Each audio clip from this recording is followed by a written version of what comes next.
So awesome. It's an amazing day. Okay. Hi, my Facebook friends. Welcome to another session of my Facebook Live. Today, I'm so lucky to catch a captain, a superhero, maybe. Okay. He comes all the way from KL, Kuala Lumpur, Malaysia, and he is Captain Ariva. Hey, how are Yes, you? hi. I'm amazing. How are you doing there? I'm good, man. I'm feeling good to go Okay. and learn from Cool. you. Oh my Okay. God. So, guys, let me introduce Captain Ariva. He's a design thinking expert and an international trainer and speaker, mainly in the areas of cognitive and leadership skills. And you come with 12 years of innovation experience. Isn't that right, Captain? Right, that's right. Wait, That's wait. right. And I need to know, why am I calling you Captain? Where did this title Captain come from? okay, previously I was a ship captain working All right. on board ships. Not the Navy, but it is a merchant Navy. I was working with MISC Petronas. I've sailed around the world for about 13 years, 49 different countries, and 7 ocean, 6 continents. Transatlantic, huh? Yeah, Transatlantic, right? yeah. Yeah, wow. Transatlantic, Trans-Pacific. Yes. And one interesting information, I passed the Bermuda Triangle for about 7 times, and I'm still alive. Wow. Yeah. Okay, you are a real superhero. Okay, all right. Boleh lah, boleh lah. Okay. All right. So today we're going to talk about how to solve your problem the design thinking way. And why I chose this topic, because it's very interesting. We are all going through a lot of problem given the pandemic situation, right? And Right. one of the and different people are experiencing different problem. The problem is, so many problems in one sentence. Huh? The problem is that when we are in it, we tend to have very negative thoughts. It's only Absolutely. human, right? We have very negative thoughts, and then it start to affect the way that we think, and then it becomes a very vicious cycle, and we get stuck in a rut, Yes, we are and we stuck in just that. can't see the way forward. So Yeah. I thought the main problem with this is because we don't have enough, let's say, thinking vocabulary, thinking different ways of thinking strategies, so to kind of apply and see what works. We only probably have one or two. So when I heard that you are good in design thinking, I thought, hey, can design thinking help solve our personal problems, be it at work, at home, or career, whichever, right? Okay. Right. So let's start off. So what is design thinking? So I don't think most people know what is design thinking. Yeah. From what I've gone through some courses of design thinking, but I'm not the expert. So I know that design thinking is a non-linear way of challenging assumptions and then redefining problems and also creating innovative solutions out of it. So Captain Ariva, tell me your version. What is design thinking? Okay, design thinking is actually a structured thinking methodology where you use to finally invent something or innovate something like a phone or whatever is it. So you invent using a structured process. But what is the difference between innovation and design thinking then? Design thinking is using users' perspective in mind. So we go back to the user and find out what do they need, and we design based on that, rather than you're so happy with your own invention and you're so excited with your own invention. So here we don't get excited with the invention. We are excited with the need of the customer or the user. So you're saying that this innovation is all targeted to, I would say, how the user is going to experience it using your product or using your services, right? Right. So correct. It could be That's right. Yeah. And I do know that there are a few steps. Could you share with me or share with us what are all these steps? Okay, so so actually there are different schools of thoughts in design thinking, but the main two thoughts that we have right now is the MIT process and the Stanford process. They all have different steps, but all the steps comes with 3 phases. Whatever step is it in the whole world, in design thinking, it comes in 3 phases. Okay. So, 3 phases. The first phase is explore phase. This is where you go and explore what is the problem, what the user need. The second phase is the create phase. This is where you create, invent, you come up with the prototype. And the third phase is the implement phase. This is where you go and test it out, and then you come back to the board, and then you retest, you redesign, and do things. So remember, maybe there is a school of thought talking about 5-step process, 6-step process, 7-step process. Come back to this three phase. You are good. Explore, create, implement. So you're saying that there are different systems, but if you put all of them together, the similarity is just that three phases, right? Yes, okay, great. And I knew when I was learning about design thinking, I knew that it was so cool because it allows you to adapt and change as the world around you changes, right? And now, I mean, so many people have said, and I'm going to say it again, today we are living in a VUCA world, VUCA, which is volatile, uncertain, complex, ambiguous. We are right in the middle of one major VUCA story, right? Absolutely, you are stuck here. Yes, we're all stuck. You are stuck, it's called MCO, and we are stuck in Singapore called circuit breaker, whichever. But what it means is we are all stuck in this problem. Okay, so now I want to see how design thinking can apply to solving our problem in the personal life. So I don't know to what extent, but let's play with it. So I'm going to give you a scenario. So let's say Jack. Okay, so now Jack has lost his job, like many people have lost their job, or economists has been predicting that a lot more people are going to lose job even after the pandemic is over. So now Jack, let's come back to Jack. Jack is feeling really lousy about himself. He has applied too many jobs, but no luck yet, and he knows he got to pay the bill, family to support, and the more he thinks about it, the more he worries, the worse he feels.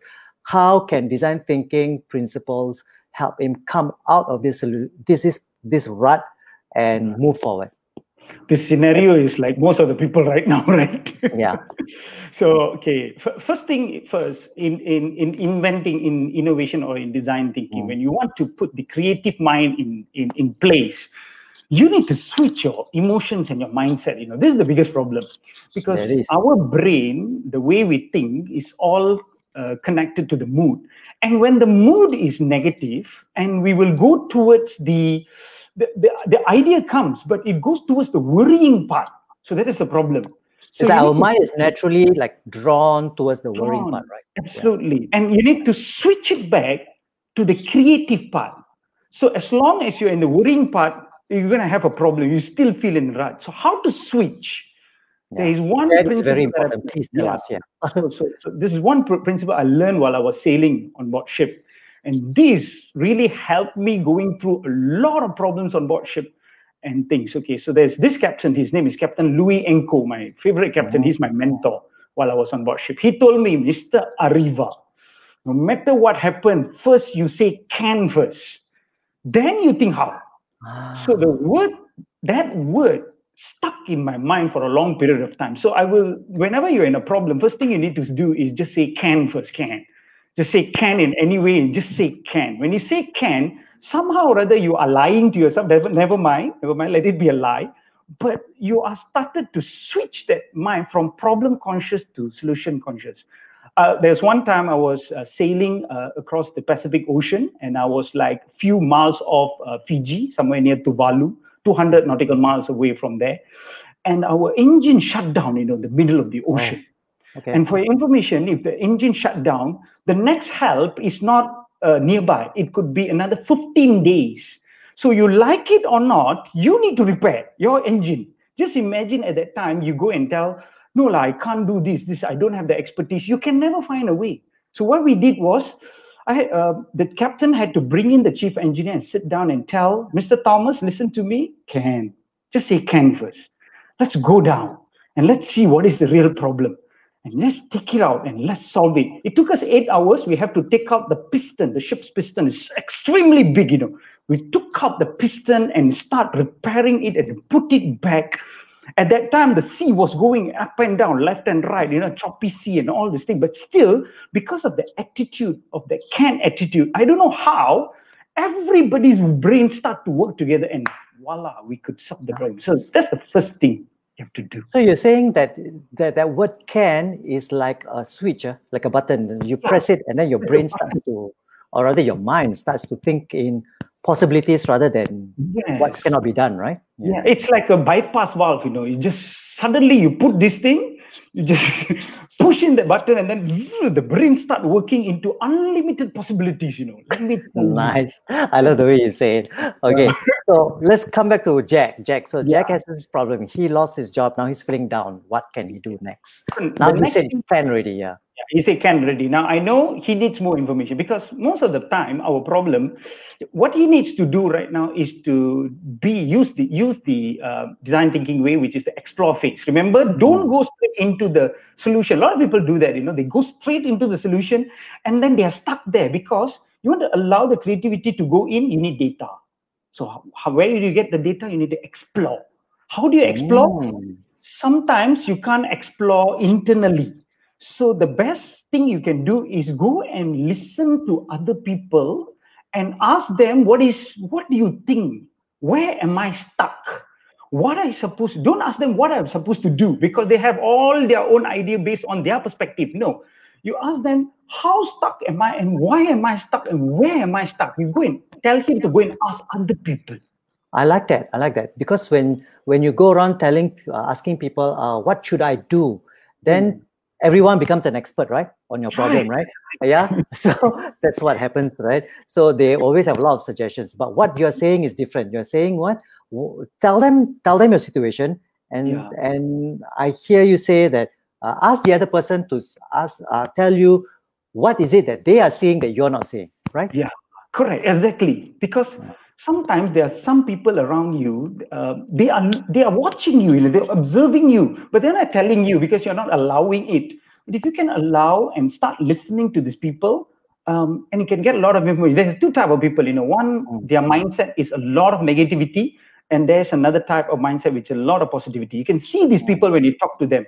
Absolutely, like I'm talking to you, Dean. I know you are very optimistic. The way you have that as a CPU, your own operating system. It's very positive minded. Yeah, sometimes we go into the critical part, but mainly you're positive. There are some people who have this whole operating system is the negative minded. I'm not telling they're negative people, but their thought process is negative. Now, so I like that. So you're saying that just avoid the negative people. No. Don't avoid. These people okay. Tell me. Go to these negative people and tell them, can you tell me what's my problem? I tell you, they got a lot of answer.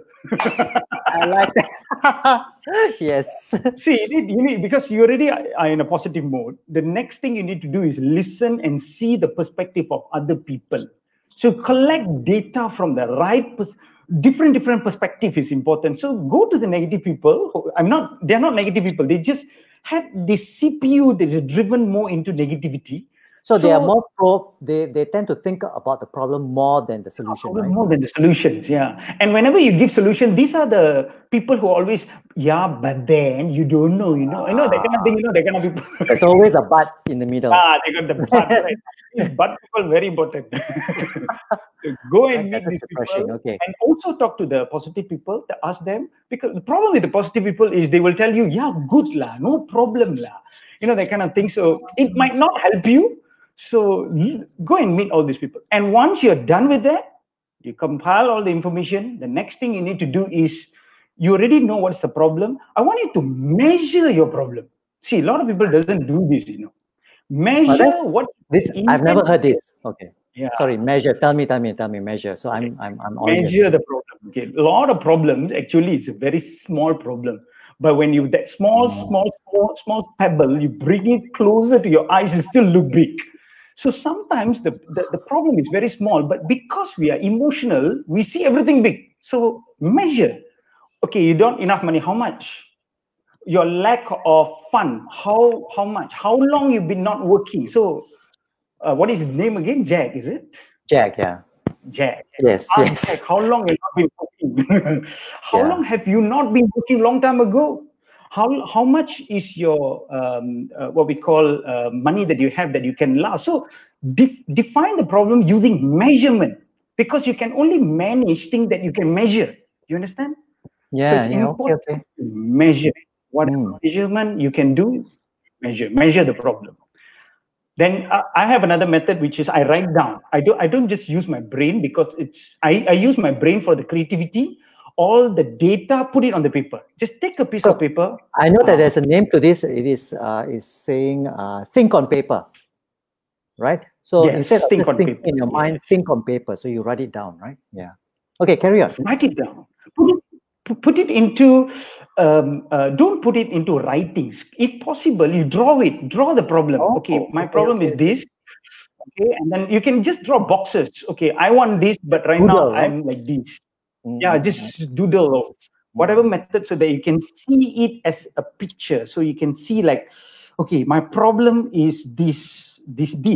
So I can visualize my problem. So after you do that, I want Jack to segregate the problem into categories, because sometimes if you don't see into category, it becomes too much for our brain, for us to think.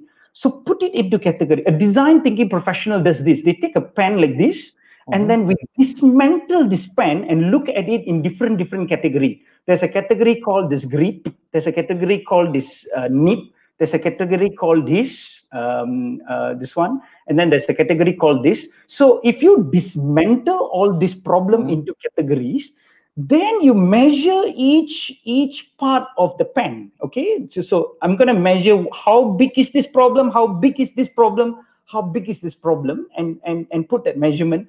So now you dismantle already, like you dismantle like Iron Man. Like you see the movie Iron Man. Yeah, right. Dismantle everything, zoom, like that, So you dismantle it, and after you dismantle, you will see that you might be only inventing or innovating some part, and it is all connected to the other part.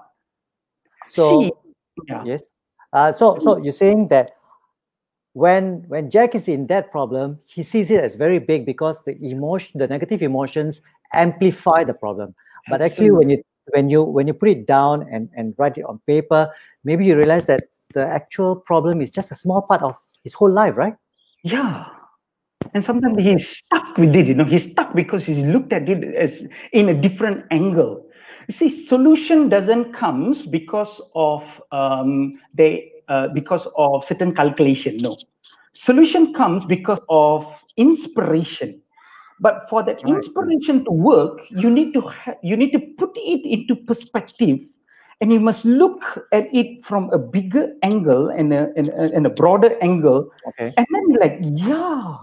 Now, when you put all this thing in different dismantle things, you'll be thinking like an anthropologist, like a psychologist. You need to have that kind of mind. So you're saying to take yourself out of the problem and kind of rise above it and look at it from the top. Yeah, that's what I'm hearing. Yeah. Yes, okay. When you look at it from the top, and when you look at it from the top, and then you see all the things that is affected. Like probably he's not getting money because main problem maybe his car, or maybe that money that he had to pay his girlfriend, or money he need to give to the parents, or some money was stuck with his best friends, but he can't go to his best friend and ask. I don't know where is the problem, but segmentalize it, break it into pieces, and put it into category. And you know what? When you talk about cars, that resonates with me as a Singaporean, because cars are so expensive here. Maybe when you're tight with your money, the first thing to do is maybe think of giving up your car or not using it, because even petrol is too expensive here. Yeah, okay. Right. So that's the main principle that you have to do. Divide it, dismantle it, and then you can see. Now remember, when you do this, you need to have this mind of a psychologist, or the real word is anthropologist. That means the people who study behavior pattern.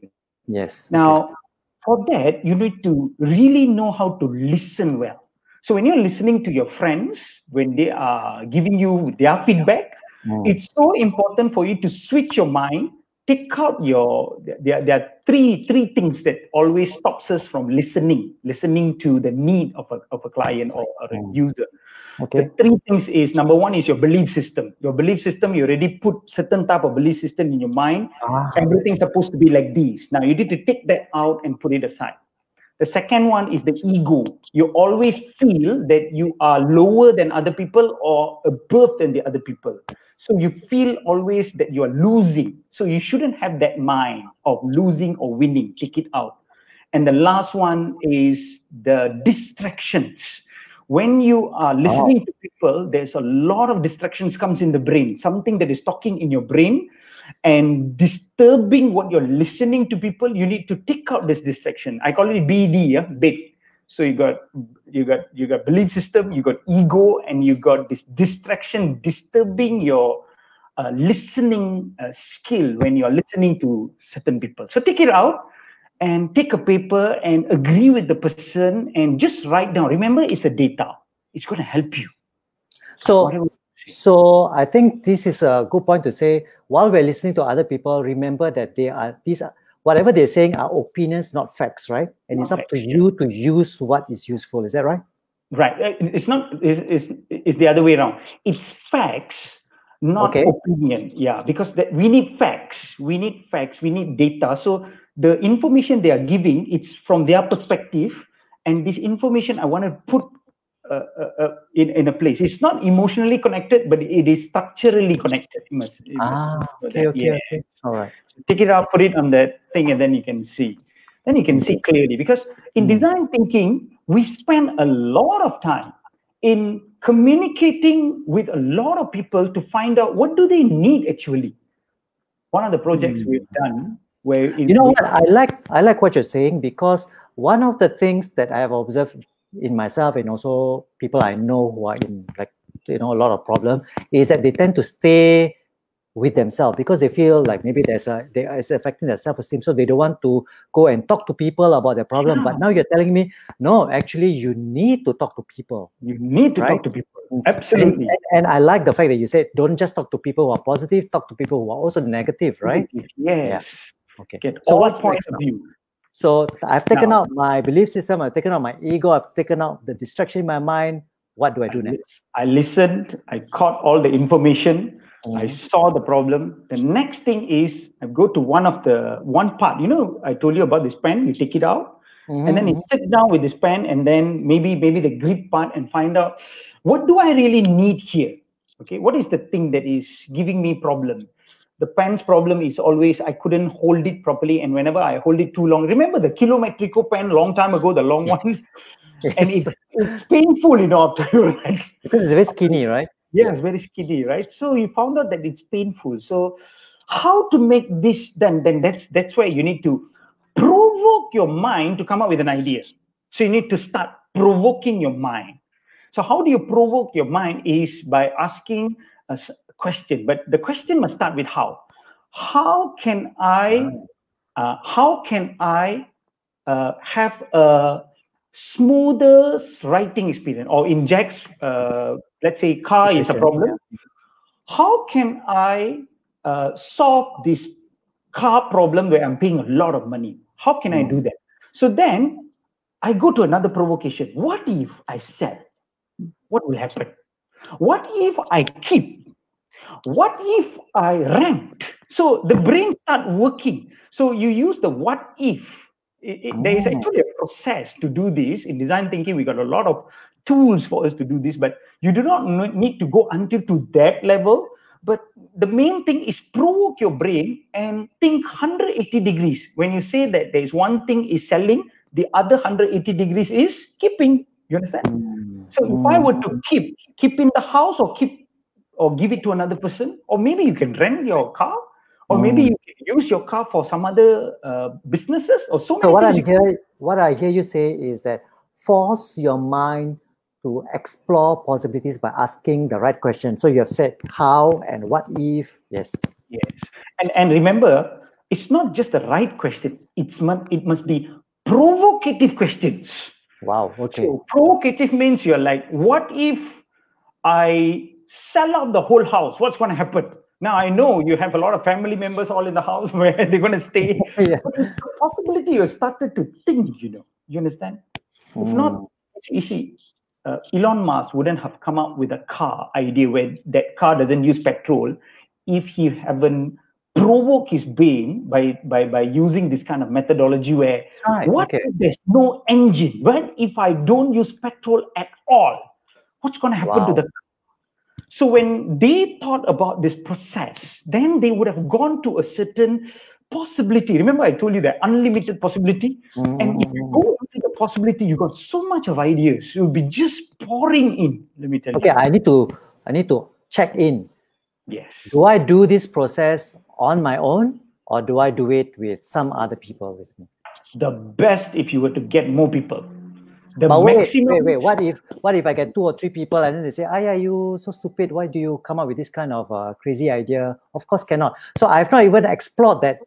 I've not even provoked my mind enough. And then there are people who tell me, there are always people, such people, right? Yeah. 100%. There will be people like that. Yeah. So I have a group of friends that I have where I know whenever I want to do some innovative processes, I'm going to meet these 3 or 4 people. One of the person who is very, very connected to my brain is, his name is Suresh Kumar Dhawan. He's my mentor actually, who taught me how to train. And when I go with him and I sit down with him, I don't know how the brain just have a chemistry, it just connects and we start to come up with this idea. So I don't want you to go and meet anybody and sit down there and come up with an idea. No, make sure you have this certain type of people that that connects your brain, where you will integrate your thought process. And not everybody is supposed to be positive there.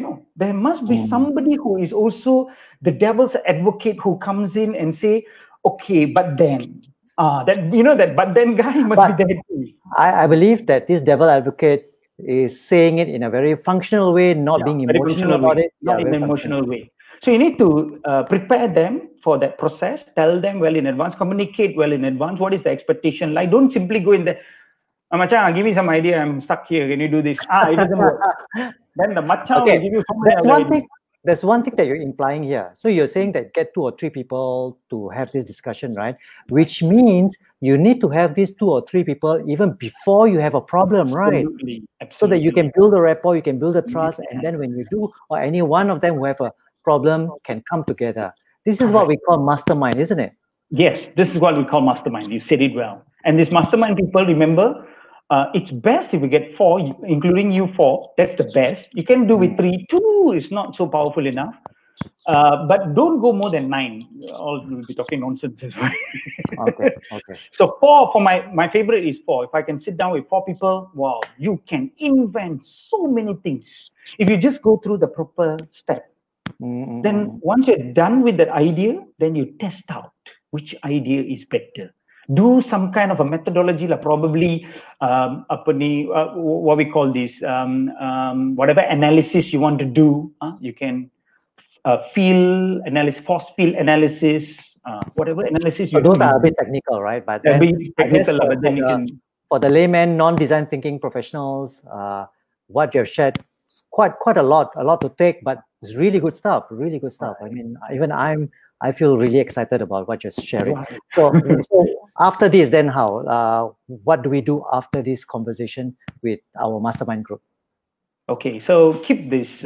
So right now we're talking about the solution for Jack, right? Okay. Now, when Jack comes in with the solution, then he have to test out these solutions, and probably he could measure, because once you get into that idea generation, let me tell you, your aha moment comes out a lot, and you wanted to test maybe 10 and 15 to 10 ideas, but no, you just go to the right idea, whichever that is. 1 or 2 maybe. Yeah, the main thing is feasibility. I want it to make sure that it's so easy to do. Which one is the easiest and have the highest impact? Take that idea and implement, and then you're done. And you see that mastermind group after this, it becomes much more closer, because you create a designing what we call a design thinking team. Yeah, right? Like a design thinking team. Anything, you just go to the design thinking team, and then most of the problem can be solved. Yeah. Right. Wow, awesome. This is awesome. Okay. Right. Thank you. So let's recap a little bit. You're saying that all problems, no matter how bad it seems to you, it all starts with the mind telling your mind can. That one word, can. Right? Let's say can, then you think how. So lie to your brain, can. Even though it is the brain is the solution-focused frame of work, a frame of mind. Basically, you are shifting from problem conscious to solution conscious. So first you can, then you think how. Then after that, then you step out of it, look at the different parts, and make sure that your BED, right? What's B? Belief, ego, and your distractions are all taken out. And listen to really study it from the anthropologist point of view or a psychologist point of view. Look like at you're it. saying someone else's problem, right? Yes, Someone right. else's problem, Yeah, right? that's right. And then you go around and ask people, what do you see in my problem? Yeah, correct. Good or bad, Yes. just accept it. And then write it Yes. down, think on paper, doodle, then Put ask. it into perspective. Put it into Remember the perspective. pen, dismantle it. Dismantle all the problem, put it into pieces. And ask the how, the what if. That is the third one, where you provoke your brain to, because provocation leads to innovation. So if you can provoke, if you can provoke your brain by using how, what if I can do like this, what if I can do like that, wow, the solution is amazing. Really. So that kind of wraps up. Okay, so my Facebook friends, so you heard from the expert, Captain Ariva, how to solve your life problems using design thinking method. And I just want to reiterate that design, even though we have talked about it in a step-by-step manner, but one thing that I know about design thinking is when, let's say you talked about implementation, if it didn't work, what do we do? Do we give up? No, right? We go back to another stage, go back to another previous stage, and then work towards. If a middle stage is not working, go back. And so that's why it's called non-linear design thinking. It's non-linear because you can go in all different directions, but you have that 3-step framework to kind of give you structure for the process. Correct. Yes. Awesome. So friends, I hope you got inspired. Please, in the comments below, tell me what is the one thing that you've learned that really opened your mind. And if you like what is being shared here, shared by Captain Ariva, please share this with your friends on your Facebook profile or anywhere that you think your friends will like what we have talked about. So Captain Ariva, thank you for joining me. And thank you, Dean. Thank you so much. The broadcast now. See you. Right. Okay. Bye-bye. Have a wonderful day. Bye-bye. See you. Right.